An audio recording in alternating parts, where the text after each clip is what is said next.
As I mentioned last time, it's been almost 40 years since the 1980s, and I think it's time to give my patterns from that era a look. I made most of my clothes in the 1980s, especially suits for work. I usually used Vogue Patterns and subscribed to Vogue Pattern magazine to get the latest looks every month. I also made a lot of Vogue designer patterns, but I'm going to save those for the next post. Let's take a look at my collection. We'll start out with this cute dress and blouse pattern. The wide neckline has an off-center placket. I made the top and skirt version and wore it often. Vogue 7523 pairs a fun open front jacket with slim pants or a pencil skirt, while Vogue 8097 features a bomber jacket with pleated trousers. I made this one up in a gold faux leather. It was so cool. Vogue 8174 and Vogue 8063 both emphasize the shoulders. Vogue 8174 has a wide pleat over the shoulders and full cuffed sleeves. Vogue 8063 adds gathers around a diamond-shaped yoke with shoulder pads to give it that bit of extra lift. Butterick 6479 is a soft drapey dress or top and skirt with an elasticized waist and drop shoulders. And this mail order pattern from 1982 has a lace yoke and cuff with raglan sleeves. It's really sweet. Dropped waist looks were also very popular.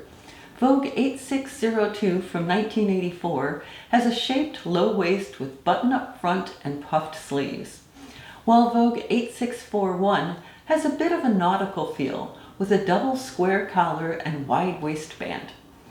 Simplicity 7523 is a simple jumper with a deep V-neck and blouse with batwing sleeves. Vogue 8978 and Vogue 9128 are 1980s jumper patterns with a deep U-neck. Vogue 8978 has a button front and simple t-shirt top with rolled sleeves, while Vogue 9128 has a straight silhouette with a button-up blouse with large shoulders. Style 1626 is a long double-breasted dress with an option for a contrast collar and cuffs. Just look at those shoulders. This one took a lot of fabric to make. Another fun 1980s look which needs a lot of fabric is Vogue 8293 from 1982. This one-shoulder tunic with underskirt is fun and breezy to wear.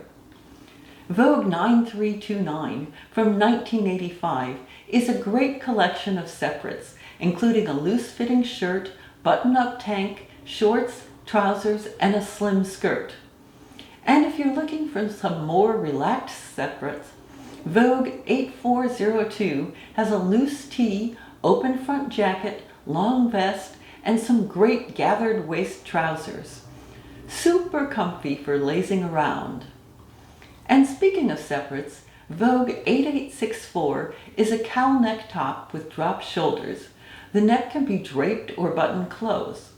Vogue 8043 from 1983 is a culotte pattern in 3 different lengths. I wore mine all the time. Let's finish off the decade with a few of McCall's NY collection patterns. Though these patterns were mostly issued in the 90s, the ones I have are from 1989 and just make the cut. McCall's 4505 is a slim dress with a square neckline, shoulder pads, and a waist tie. McCall's 4442 is a really interesting slim dress that has an asymmetrical button front closing and an inset yoke with a standing collar. I thought it was just the coolest. McCall's 4181 has a paperback waist pencil skirt, pleated high waist cropped trousers, and a button-up sleeveless tank, topped with a waist-length jacket that has an open swing back, and of course, some killer shoulder pads. Hopefully this has whetted your appetite for 1980s patterns. I think that these patterns have a lot of interesting details that can be incorporated today. In addition to these, I have quite a few Vogue designer patterns, and most of them are from the 1980s. My collection includes Vogue Paris Originals, Vogue American Designers, and some fabulous Issey Miyake patterns. We'll take a closer look next month. I put out videos on Tuesdays, so make sure to subscribe to be notified when the next post comes out. Let me know if you have questions about working with vintage patterns below, and be sure to like if you found this helpful. Thank you.